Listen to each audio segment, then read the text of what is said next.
Hello. आज हम start करेंगे एक अपनी नई सीरीज़ जिसमें हम इम्पोर्टेंट एमसीक्यू सॉल्व करेंगे। एनसीईआरटी बेस्ड जो एमसीक्यूज होंगे वो एनसीईआरटी बेस्ड होंगे और लाइन टू लाइन एनसीईआरटी से लिए गए होंगे। ऐसे एमसीक्यूज पूछे जाते हैं जो एनसीईआरटी की लाइन से उठाए जाते हैं। तो हम सबसे पहले इसमें एनसीईआरटी में बायो के रिवीजन स्टार्ट कर रहे हैं, जिसमें हम इम्पोर्टेंट जो चैप्टर हैं जिससे ज़्यादा क्वेश्चन आ सकते हैं उनका क्वेश्चन हम पहले सॉल्व करेंगे और एक एक करके ऐसे हम सॉल्व करेंगे। तो आज हमारी ये unit 3 cell structure and function है, इससे खूब सारे क्वेश्चन पूछे जाते हैं। और इसमें हम आज चैप्टर 8 जो है cell the unit of life, पहले इसके करेंगे, फिर कल बायोमॉलिक्यूल और फिर सेल साइकिल और सेल डिवीज़न का, ऐसे कर करके सारी यूनिट का हम क्वेश्चन सॉल्व करेंगे। तो हम अब क्वेश्चन करना स्टार्ट करते हैं। Cell the unit of life. तो पहला क्वेश्चन है, who propose the theory that cell arise only from pre existing cell. ये थ्योरी किसने दी थी जो कि सेल अराइज होता है वो लिविंग ऑर्गेनिज्म से ही होता है या प्री एग्जिस्टिंग सेल से ही होता है। तो इसका सही आंसर है बी, रुडोल्फ विर्चो ने 1855 में किया था। और सेकंड क्वेश्चन है, an organelle devoid of membrane covering. कौन सा ऐसा ऑर्गेनल है जिसमें मेम्ब्रेन कवरिंग नहीं होती है? तो इसका सही आंसर है बी, राइबोसोम। अब हम देखते हैं दूसरा। Now be moving towards third question, difference between the prokaryotic and eukaryotic cell in having. Prokaryotic और यूकैरियोटिक सेल में क्या डिफरेंस होता है? सेल वॉल का, न्यूक्लियर मेम्ब्रेन का, राइबोसोम का, नन ऑफ दीज। तो जो हमारी यूकैरियोटिक और प्रोकैरियोटिक सेल होती है दोनों में न्यूक्लियस होते हैं, लेकिन न्यूक्लियर मेम्ब्रेन बाउंड न्यूक्लियस जो होता है वो केवल यूकैरियोटिक सेल में होता है। तो इसका सही आंसर होगा B. Fourth question, membranous extension in blue green algae are known as. Blue green algae में मेम्ब्रेनस जो एक्सटेंशन होता है सेल मेम्ब्रेन का, उसमें उसको क्या बोलते हैं? पहला फाइटोक्रोम, क्रोमेटोफोर, मेजोसोम, निमेटोफोर। तो इसको क्रोमेटोफोर बोलते हैं। Next question, extension of plasma membrane in prokaryotic cell. जो प्रोकैरियोटिक सेल होती है उसमें एक्सटेंशन जो होता है सेल मेम्ब्रेन या प्लाज्मा मेम्ब्रेन का, उसको क्या कहते हैं? पहला mesosome, second haploid, third ribosome, fourth none of these. तो इसका सही आंसर है B. Next question, polysome is a chain of. Polysome किस चीज़ की चेन होती है? ऑक्जीसोम की, स्पेरोसोम की, राइबोसोम की, डिक्टियोसोम की। तो इसका सही आंसर होगा राइबोसोम। जब राइबोसोम की एक यूनिट दूसरी यूनिट से जुड़ती है ऐसे किसी चीज़ से, या बार बार ऐसे यूनिट जुड़ती जाती है तो उसको पॉलीसोम बोलते हैं। अगर केवल दो ही है तो उसको डिप्लोसोम बोलते हैं। Next question, question number 7, integral protein of cell membrane occur in. जो इंटीग्रल प्रोटीन होती है सेल मेम्ब्रेन में एक, उसको क्या बोलते हैं? कहाँ पाई जाती है?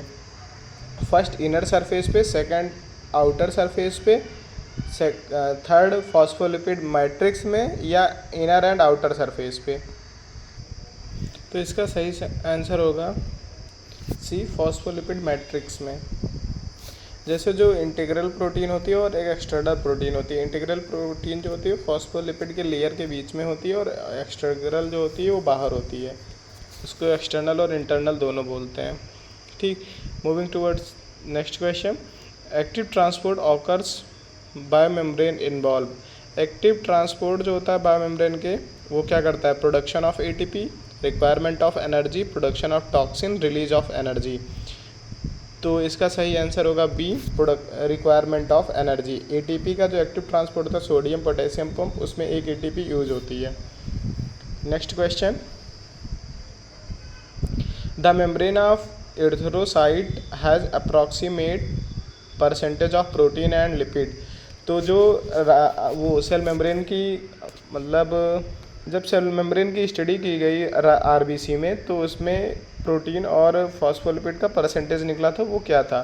First 40-50, second option 50-40, second 50-50, third option 50-50, fourth 60-40। तो इसका सही आंसर होगा बी, 50-40। तो इसको प्रोटीन और 50 एक पी और एफ जैसा है ना, तो इसको प्रोटीन का याद कर लो 52, तो 40 लिपिड हो ही जाएगा। आरबीसी में प्रोटीन और लिपिड का परसेंटेज 52 और 40 होता है। Next question, the lipid component of membrane mainly consist of. Lipid content जो होता है मेम्ब्रेन का वो किसका होता है? फॉस्फोसेक्राइड पॉलीसेक्राइड होती है उसमें, फॉस्फोपॉलीग्लिसराइड होता है, मोनोसेक्राइड या बोथ ए एंड सी। तो इसका सही आंसर बी होगा। Next question, the best material for study of structure of cell membrane. Cell membrane के स्टडी के लिए सबसे बढ़िया मटेरियल कौन सा था? RBC of human, RBC of frog, cheek cell of human, लीबर सेल ऑफ रैट। तो इसका सही आंसर होगा ए।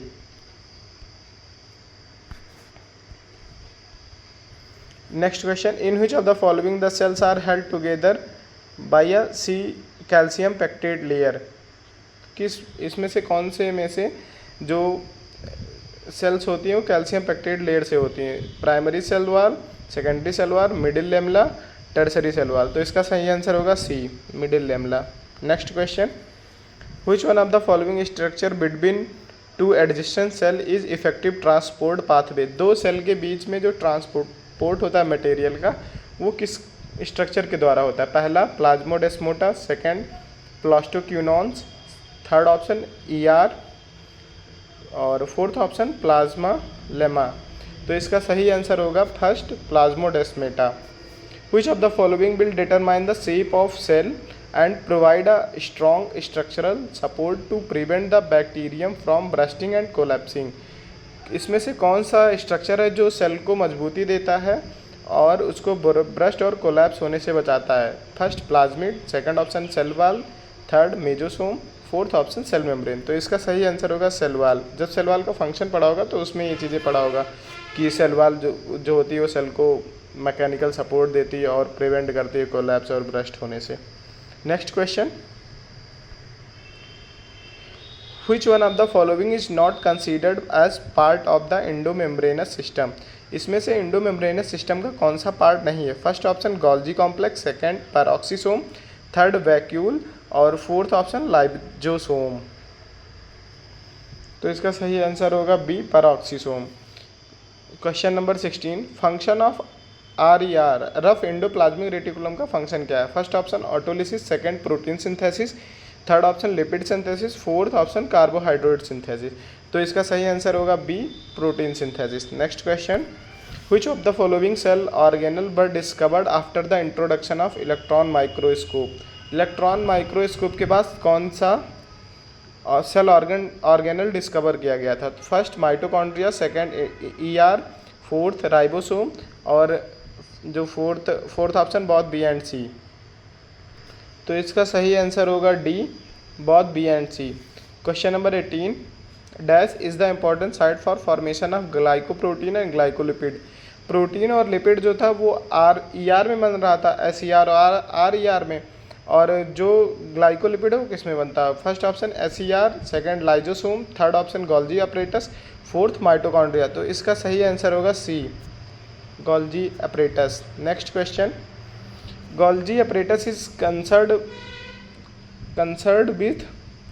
गोल्जी अपरेटस का काम क्या होता है? Excretion, secretion, ATP synthesis, RNA synthesis. तो जो गोल्जी अपरेटस होता है वो क्या करता है, जो प्रोटीन और लिपिड बनती है उसको ऐसे पाउच की तरह पैक करता है, उसके बाद में उसको सेल को जो ज़रूरत थी वहाँ खर्च करता है और सेल के बाहर जो ज़रूरत होती है वहाँ उसको भेजता है। तो इसका इसलिए पहला ऑप्शन होगा एक्सक्रीशन, इसलिए सेक्रेशन नहीं होगा।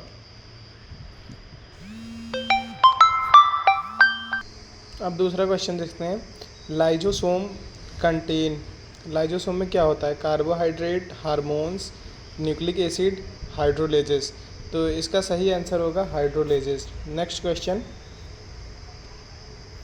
Function of contractile vacuole in amoeba. Amoeba में कॉन्ट्रैक्टियल वैक्यूल का क्या काम होता है? First excretion, osmoregulation, digestion, respiration, osmoregulation, transportation, D none of the above. इसका सही आंसर होगा first. Next question, both the membrane of mitochondria are. दोनों मेम्ब्रेन माइटोकॉन्ड्रिया की कैसी होती हैं? First structurally different but functionally similar, structurally as well as functionally different. Third option structurally similar but functionally different, structurally different but functionally similar. इसमें इतना सब पढ़ने की ज़रूरत नहीं है, दोनों मेम्ब्रेन जो होती हैं वो दोनों स्ट्रक्चरल और फंक्शनली डिफरेंट होती हैं, दोनों का काम भी अलग ही होता है। तो इसका सही आंसर होगा B. Next question, plastid are found in, plastid किस में पाया जाता है? First all animal cell, some animal cell, all plant cell, fourth option all plant cell and euglenoid. तो इसका सही आंसर होगा D. Plastid storing fat are called, plastid जो होता है जो फैट को स्टोर करता है उसको क्या बोलते हैं? First elaioplast, second sphaerosomes, aleuroplast, pyrenoid. तो जो इसका सही आंसर होगा वो फर्स्ट होगा इलायोप्लास्ट। एल्यूरोप्लास्ट प्रोटीन को करता है store. Next question, grana are, grana क्या है? Protein storing plastid, coloured plastids, stack of thylakoid, individual thylakoid present in stoma. तो इसका सही आंसर होगा C, stacks of thylakoid. Next question, a component of cytoskeleton is, cytoskeleton का component क्या होता है? First microtubule, second bone, third chitin, fourth cartilage. तो इसका सही आंसर होगा first microtubule. Next question, the cytoskeleton is proteinaceous network of fibre the cytoplasm involve in,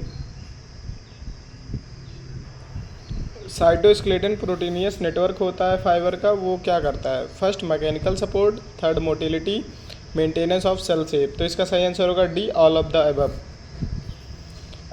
question number 28, axoneme with 9+2 microtubule arrangement occur in, axoneme जो होता है 9+2 microtubule वाला किस में पाया जाता है? सीलिया, फ्लेजला, दोनों में, सेंट्रियोल। तो इसका आंसर होगा सी, सीलिया और फ्लेजला में।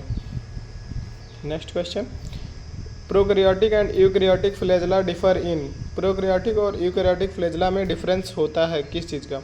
First type of movement and placement, second location and mode of functioning, third microtubular structure and function, D microtubular organisation and type of movement. तो इसका सही आंसर होगा D, microtubular organisation and type of movement. Basal body are associated with the formation of, basal body जो होती है वो किससे बनी होती है? बेसल बॉडी किसके फॉर्मेशन से है? तो उसका सही आंसर होगा बी, सीलिया एंड फ्लैजेला।